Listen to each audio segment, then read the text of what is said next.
We're going to talk about implementation science, which is a passion of mine, so I will try not to get too excited as I'm talking to you and keep it together.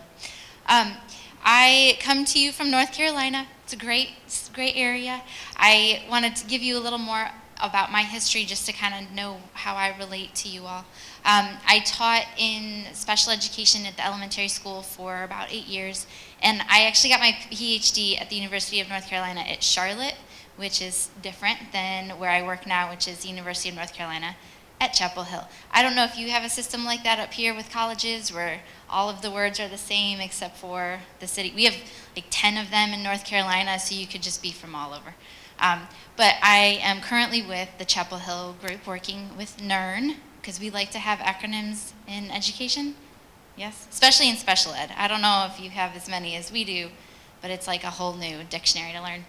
So we're going to talk some about how, as we know, there's all this great research and it's happening and we're learning all of these wonderful things, but how do we actually put it into practice, and what is that missing piece? And that was a question that I had as a teacher, that I wanted to know, okay, I know all of these people are researching things, but I don't have a way to access all of this. I can't afford to subscribe to all of these different groups and read all these journals and the time that it would take to do that. So what are the pieces that we can use to really put this together for our schools and our teachers?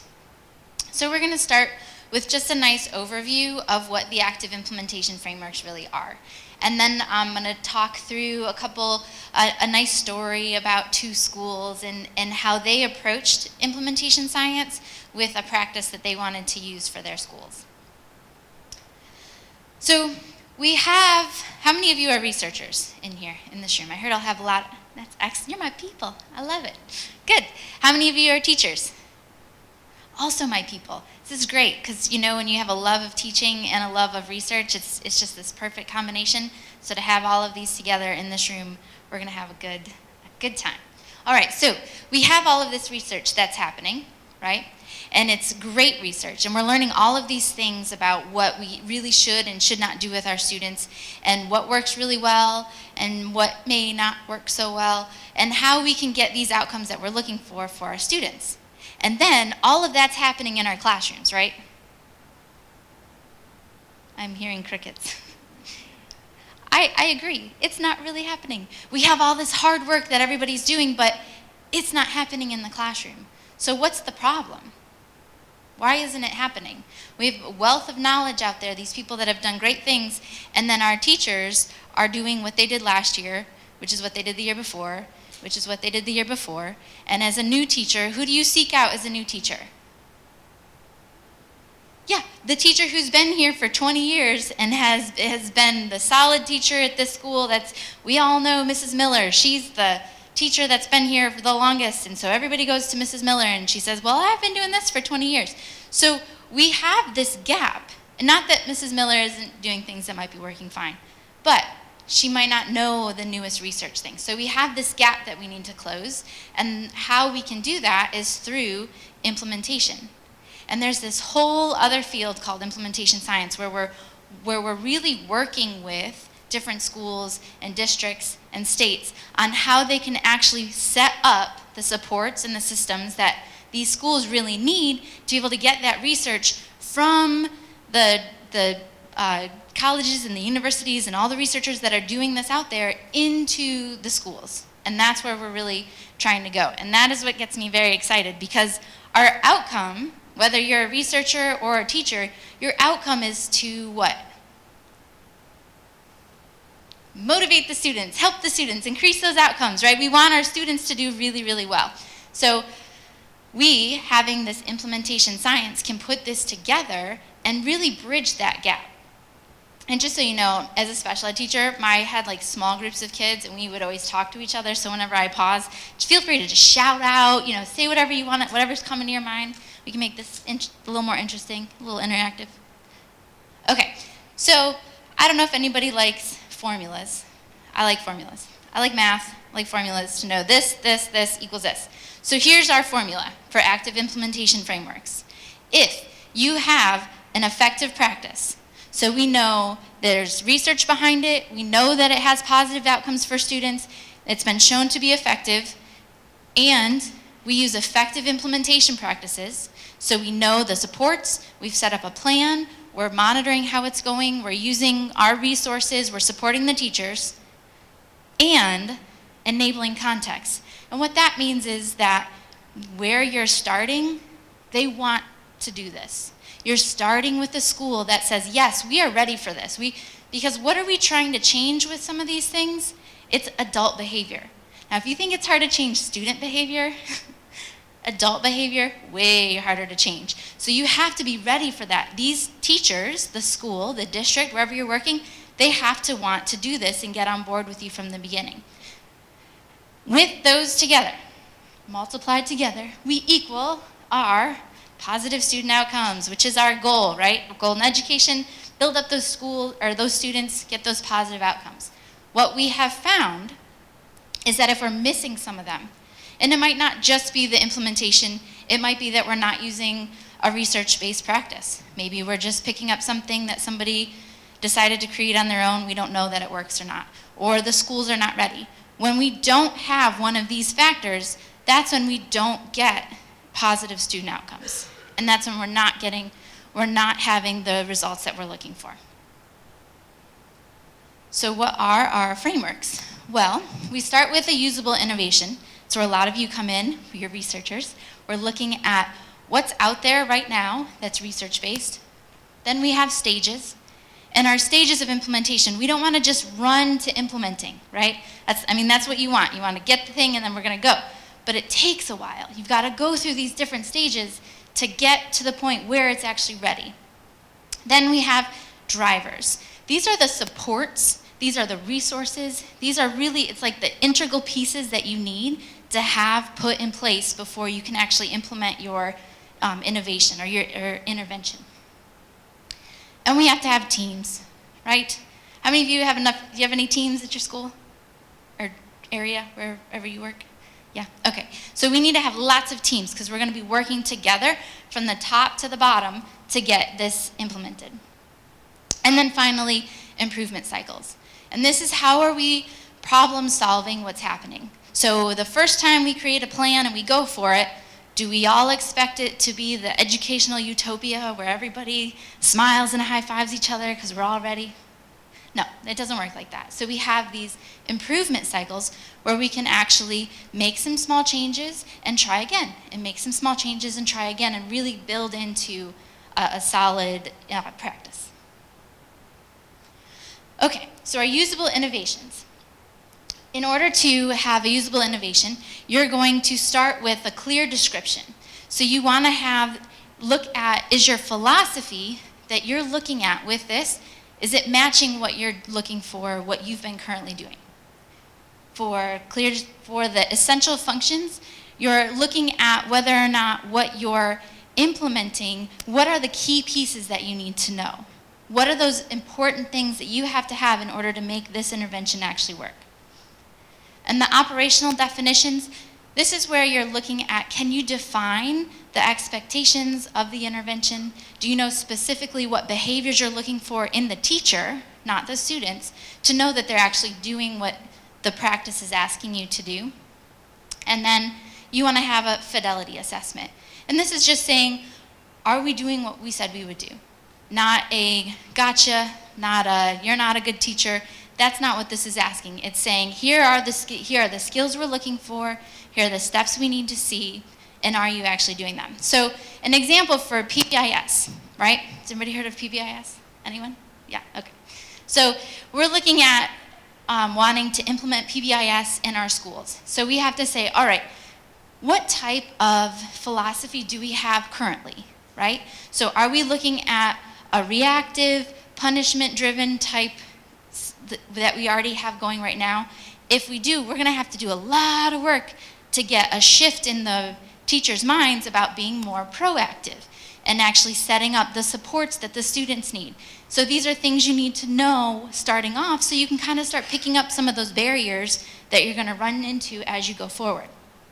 Then for your essential functions. So at Tier 1, we usually have common 3 to 5 school rules, right? That's pretty typical at tier 1. So we're going to say, okay, do you understand that? Can we teach the teachers, right? And then in the operational definitions, I want to see that. So what does it mean to have 3 to 5 school rules? Well, it means we want to have them posted all over the school. It means we want to have teachers referring back to them before classes change or before they go to lunch, those types of things. Those are some of the expectations that we're wanting to see. And then our fidelity is somebody walking into the classroom and saying, oh, check, it's on the wall, I see it. Oh, I heard her talk about it right before they changed classes. So it's not hard stuff. It's just having it defined well enough so that everybody, people who are monitoring, people who are implementing, you're all on the same page and know what the expectations are. Okay, then we move into stages. The thing about the stages is that they're not just linear. So you're not going to start in exploration and then 2 months later move into installation, 2 months later into initial implementation, 2 months later into full. That would be great, but it's really dependent on your school or your district, your situation. So your exploration, you're walking in and you're saying, okay, is this right for us? Is this a good fit? What we're looking to do, are we really able to, are we ready to do this? What resources do we have? What resources do we need to get? Where should we look for? You're answering some of these questions, just kind of exploring the ideas and seeing, if this is a good situation for you to start with. Then in installation, here's where you're coming up with a plan. Because we all need a plan, right? We can't just go and do anymore. We need to put down on paper, what type of training are we going to have? Who's going to do the training? How often will it be? Who's going to attend the training? Coaches, how often are they going to come by? What type of data are we going to use? All of that goes into the installation, the plan, where you're going to really work through different activities to make sure that as you go forward, there's not any questions about what the expectations are, what other people will do, how they're going to go about doing it. Then we can finally get started. So we're jumping into initial implementation. That first step where we're really saying, okay, we're going to start and we're going to go. And the thing about it with this is that you're not asking everybody to start it at the same time.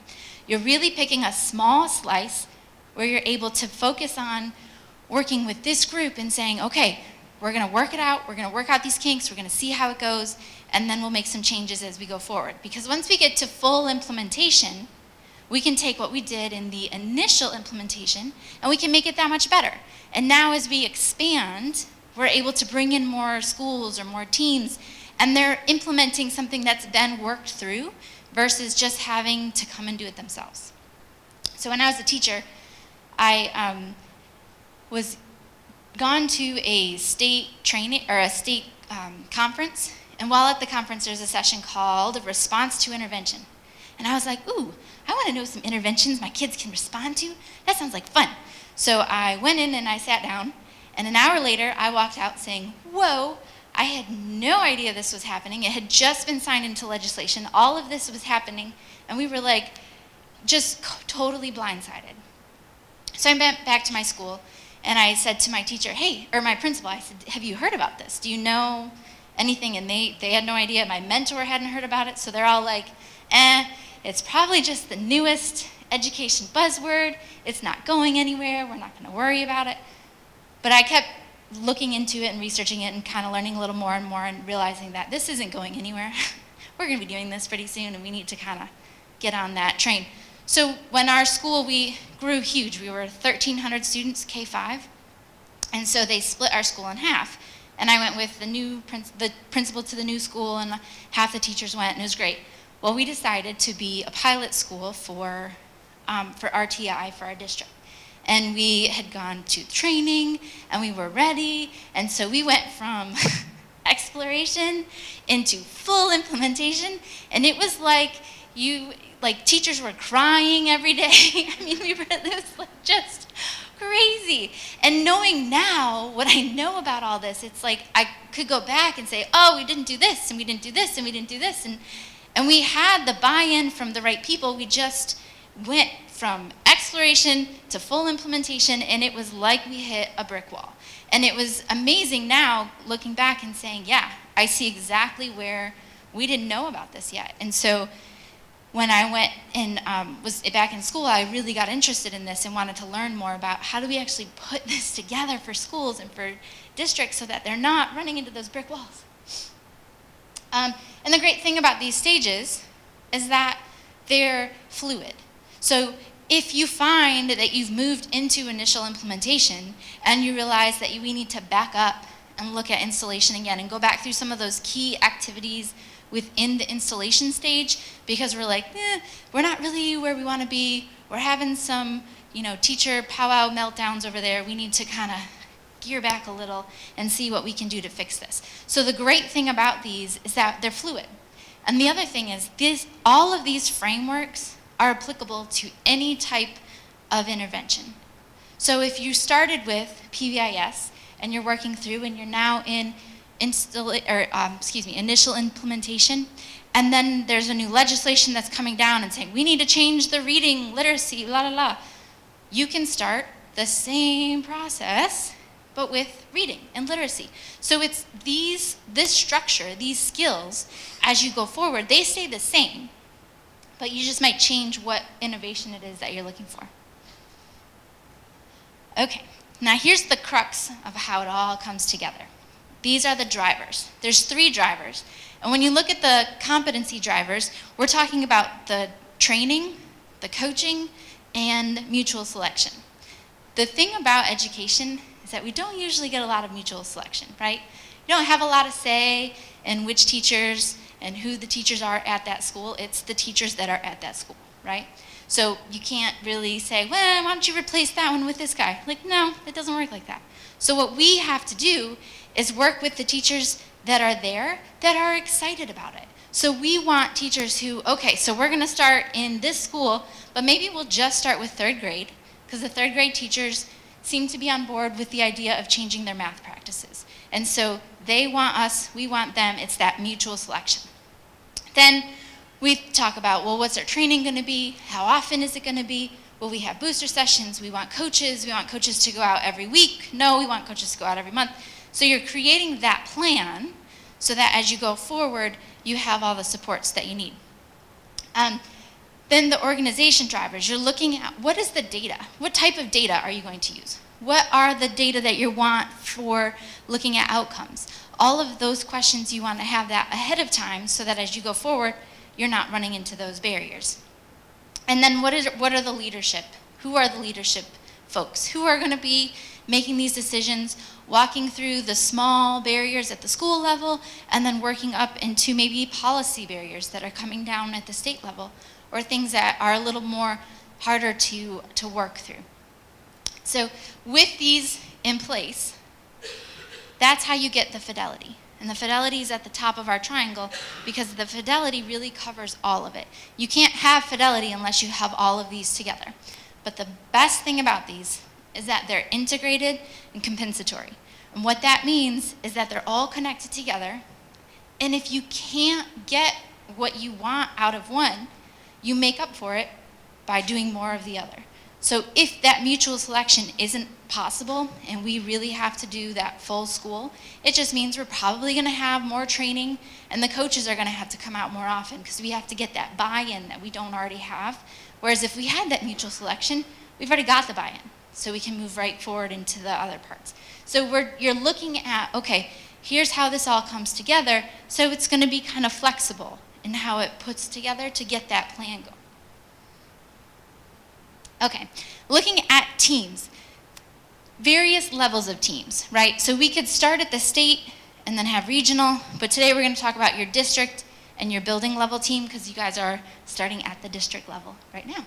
So your district level team, they have this idea. They're the ones, they're sitting around the table, and you want to have district leaders, and you want to have stakeholders, and you want to have people from the schools coming up. So that might be your principals, it might be other leaders within your school, your actual schools, but you're all together coming up with these decisions and looking at, okay, what's the issue we're trying to solve? And now how do we walk through this together to be able to, when we get to the building level, we have that plan, we've put it together. Your building level teams are going to be your administrators, your lead teachers, if you have a lead teacher, your psychologist, your people that are working together. You might have a grade level rep for each grade or for groups of grades together, but they're the teacher leaders of that school that are going to work with the district. And this is where that slice comes in. So if you're starting at the state level, you would say, okay, as a state, I'm going to pick one region that's closest to me physically. So if I'm housed in Philadelphia, then my closest region is Philadelphia. Then at the regional level, you're going to say, okay, which of my however many districts I have are most ready for this type of change or are going to be able to work well with us. And you put it out there to the districts, and then whoever volunteers, you work with them and you talk to them about, here's what's expected. Are you willing to be part of that slice for us? And then once you're with the district, you look at all of your schools and you put it out to the schools. Here's what we want to do. We want to change and start a new math practice across our schools. Which schools are willing to do that with us, knowing that, it's a process, we're going to learn from it before growing out and wider and getting more. So you have a full slice from the top to the bottom of the working machine, and then once you've gone all the way through, then you can start expanding. So now you might pick up another district, and they start a couple schools. And then the district you're currently in, you add, a handful more schools. So it gets bigger, and that's how you start building that sustainability, because you're looking at following through with one whole way all the way to the teacher, and now we can get bigger. And finally, we have our plan, do, study, act model. So this is like problem solving. Does anyone like problem solving? I like problem solving. I think this is the special ed teacher in me. So I have a student, we've got some issues, I need to solve it, let's do this together. This right here is the key to making teachers' lives better. If you can look at how we're going to do something, plan it, then we do it, then we study how it went, and now we're going to make some changes based on that, right? If you just plan once and do, and then walk away, that's not the plan, do, study, act cycle. That's just what typically happens in education. So what we want to do is to have this cycle where we're continually trying something, seeing how it goes, looking at the data, making some changes, and trying again. And here's what we know about about the cycles. Nielsen, he found that he had stronger results when he did 4 groups of 5 people over time than having one group of 20. So just doing that group of 20, he didn't get as strong of an intervention, as strong of a plan as when we had 4 groups of 5, and each time we make it a little better, little better, little better, till we get to the end, and now we've got something really solid that we can implement, that we can get out and sustain it and keep it going and build it to have that capacity that we're looking for across the whole, much larger areas. Okay, so, that's not too hard, right? What we went through? Piece of cake? You're like, yeah, we got this, we'll start this tomorrow, right? No big deal. Yeah, okay. So, why? Why bother? I mean, this is like a whole new set of language. There's words up there that I didn't even describe that probably look like, So, what's the point in going through a whole nother level of things? Well, in order to emphasize and just not talk the whole time, we're going to go through a story. And we're going to talk about 2 schools. So we have the Giants High School. I don't hear any cheering. Okay. And we have the Eagles High School. Hey! Okay, so our Giants High School, their principal is Mr. Manning. And our Eagles High School, their principal is Mr. Wentz. And these 2 schools were chosen by the district because they're very similar. Similar demographics, similar scores, but they're just not doing very well. So the district says, we're going to pick a very small slice. We're just going to start with 2 schools. We're not going to start with the entire district, because when that happens, we hit brick walls and teachers are crying, and we're really trying to avoid the crying teachers. So here we have 2 schools, and the district says, all right, let's look at what your literacy scores are at the secondary level. So in Pennsylvania, there's something called the Keystone exam. I don't know if you've ever heard of it before. Maybe, I don't know. So the literature scores for both schools look something like this. Ah, that's pretty good, huh? So our goal, right, we want probably 80%. This is what the district decided. They said, we want 80% of our 11th graders proficient or above. Piece of cake, right? No problem. We'll just have them read more, drop everything and read, dear? Anyone? Yeah, good stuff? No, I'm just kidding. That's not true. Okay, so we have 2 high schools, Eagles and Giants, and the district says it's time for you to make your scores look like that. So do we have a problem right now? Yeah, we do. So the district says, okay, we are going to use the active implementation frameworks. Wow, we're so excited. We're going to try it, see what happens. With just the 2 schools. We're not going across everybody. And the district says, this is our usable innovation. We're going to start with figuring out what is it that we want these 2 schools to start with. So we picked collaborative strategic reading. Has anybody heard of a CSR? Oh, this is actually a really good, well-researched strategy, if anyone is interested.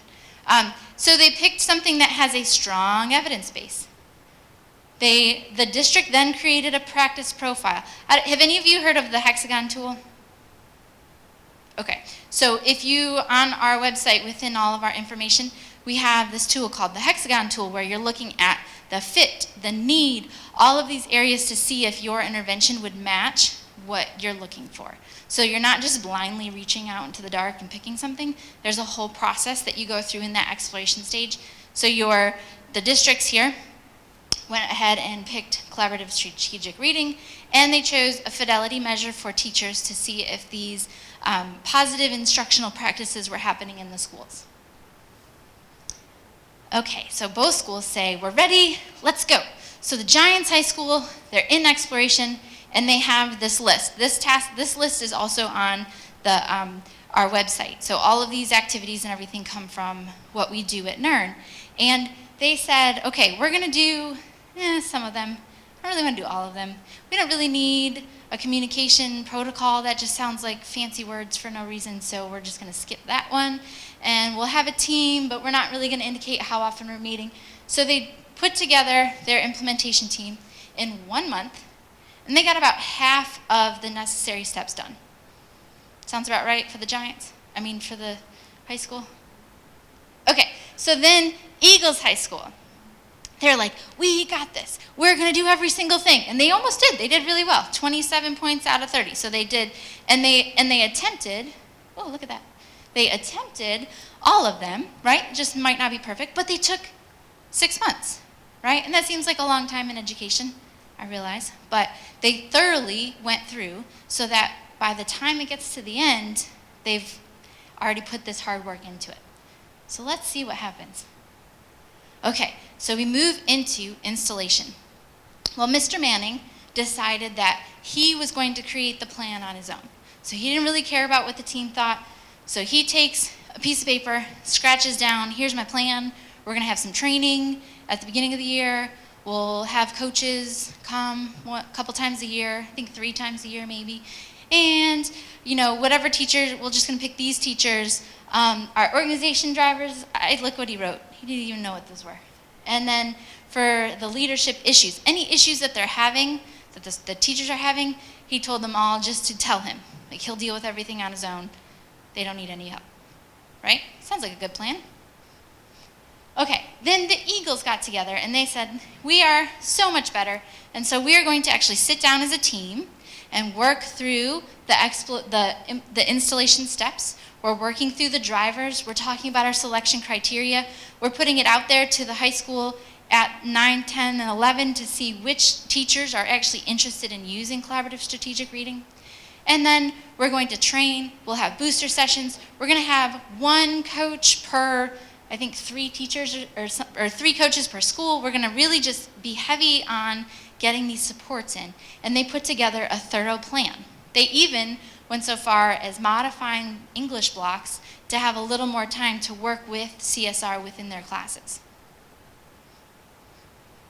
All right, so both teams have gone through exploration, they've gone through installation, and now, are they ready?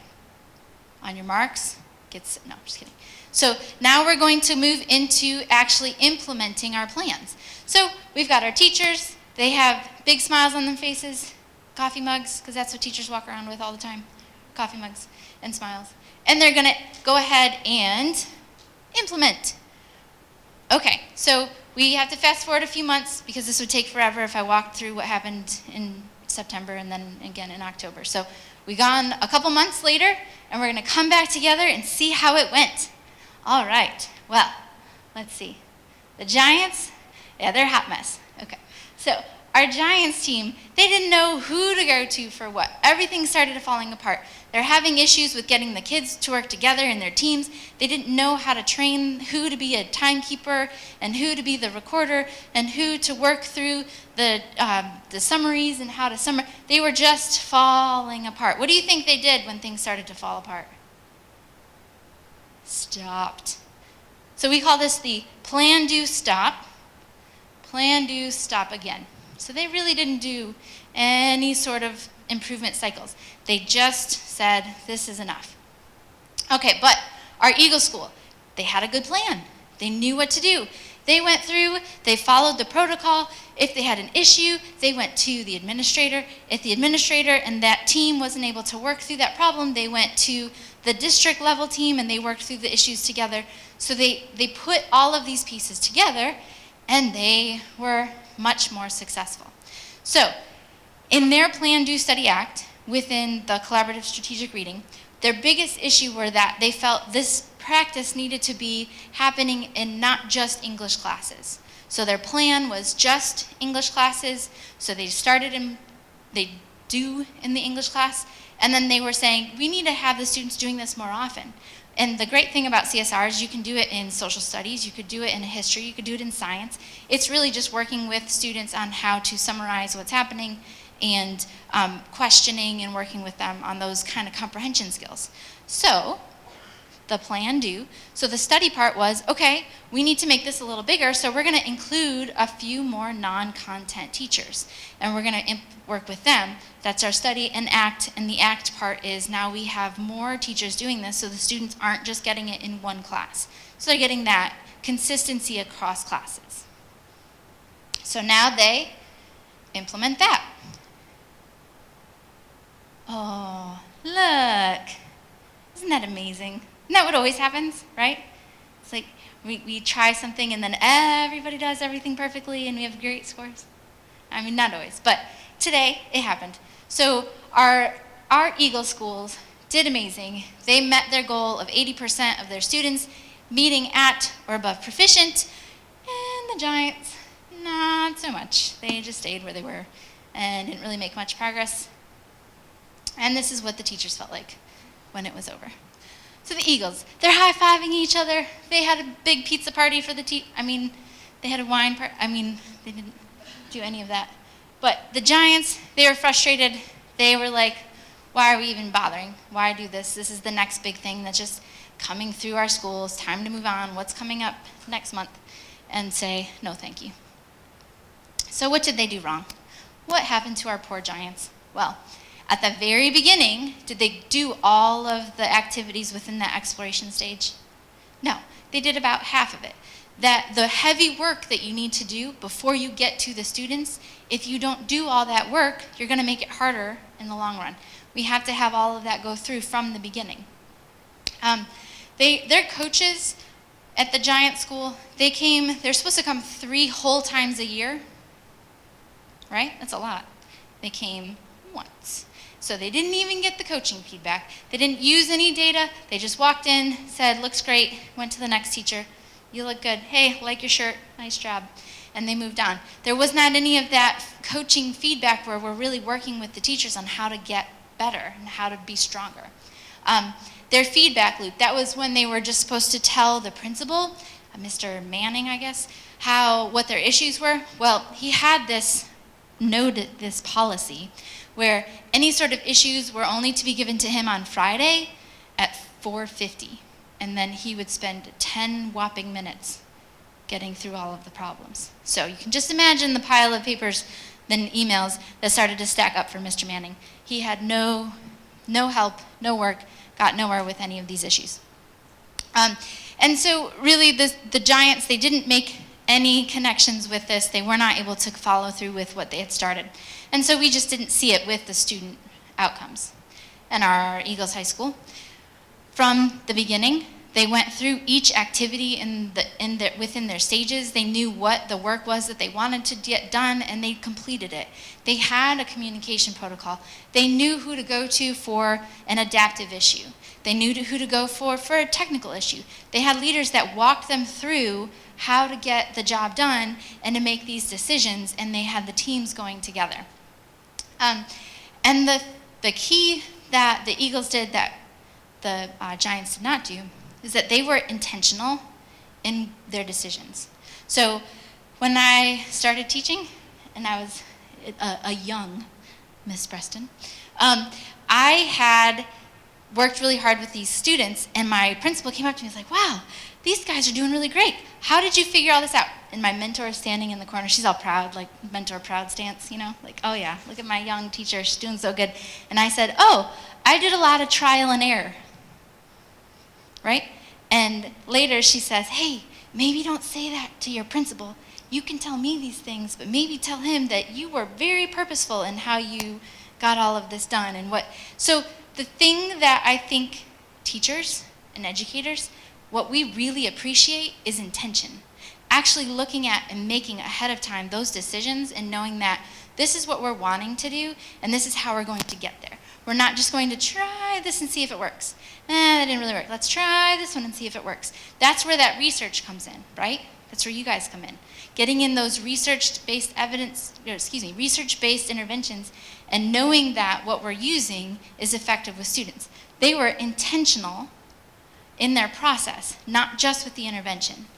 So instead of just kind of gradually moving through, they knew what they needed to do, and then they went back and made changes and to go forward. Okay, so overall, the active implementation frameworks, it's a big concept. There's a lot more to it than I even spent going through just to kind of give you an idea of what it really looks like within schools. So the things I want you to take away is that the whole idea of sustainability, if you look at how the Giants, they didn't sustain anything. They didn't even really finish out that first session. It's because they didn't go through and intentionally walk through each of the stages and take their time and think through how it was going to be. You want to make sure that there's communication between the school, the team, the administrators, the district, that communication, it's called a feedback loop, how that feedback loop really helps say, okay, here's my issue at the school level, gets all the way up to the district level, or all the way up to the state level even, and say, okay, these are the changes that we need to make because this is why it's not working in schools with these teachers. And really keeping those teachers from feeling like it's just the next thing that's coming through and they have to deal with more paperwork or deal with more of this and more training and this not really making any sense. Having that communication, that feedback loop, it's that policy is informing practice, but the practice also informs the policy. And that's where that key that we miss a lot of times is that practice doesn't end up informing the policy, we just get that top down. And so that's really important to have that feedback loop where we can see, okay, this is where we are now, here's what the issues are now, how do we help the teachers so that from the top down, we're all moving on the same page and going in the right direction. And pretty obvious from our discussion earlier is that you want to make sure you're not just starting with everybody, right? It'd be very easy, I don't know if you've ever done this before, if anyone in your district, but say, hey, we're gonna start something with everybody on Monday, go. Okay, that's not gonna work. So starting small and saying, here's exactly how it's gonna work from the top to the bottom and not all the way to the student, so we're seeing positive outcomes, and then we're building. That's how you're gonna build that sustainability so that this practice doesn't just get thrown under the boxes of practices on the corner. And we know that the more you do up front, the better payoff you're gonna have in the end. If we're skipping any of these steps, then we're not gonna really get the buy-in, and we're not gonna get the outcomes that we've been looking for. And then finally, And this is the one that made a lot of sense to me as a teacher. We have tons of research-based practices. We know a lot about really good instruction, right? I mean, we have great agencies and organizations that are putting it out there for us. Has anybody been on What Works Clearinghouse? Yeah, it's pretty amazing. I've taught a reading course at the university for teachers who wanted to teach special ed, and they were teaching a literacy class. And I had all of my students go on What Works Clearinghouse. Let's walk through what you're seeing here so that when they go out into schools, that work's already done for them. They're not having to try to find articles and decipher them. But here's what we know, that students are not going to benefit from any of this work if they're not being taught using those strategies. They're not going to benefit from strategies they don't use. They're not just magically become good readers. We have to get that connection from here's what we know is really good, and now we're going to figure out a way to put it together so that our students can actually use it, and we can see those positive outcomes. And I appreciate you guys coming and staying for the long haul. I tried to finish a little faster for you so you're not here all the way till 6. And I don't know if anybody's ever been to Canada, Toronto, great city. So our NERN, where I work for, we have a global implementation conference coming up in June. So if you would like to travel up to Toronto and learn so much more about implementation science, the great thing about implementation science is that it's applicable across all fields. So you might hear from people in medical fields and how they're using implementation science, not just education, other social sciences. Great stuff.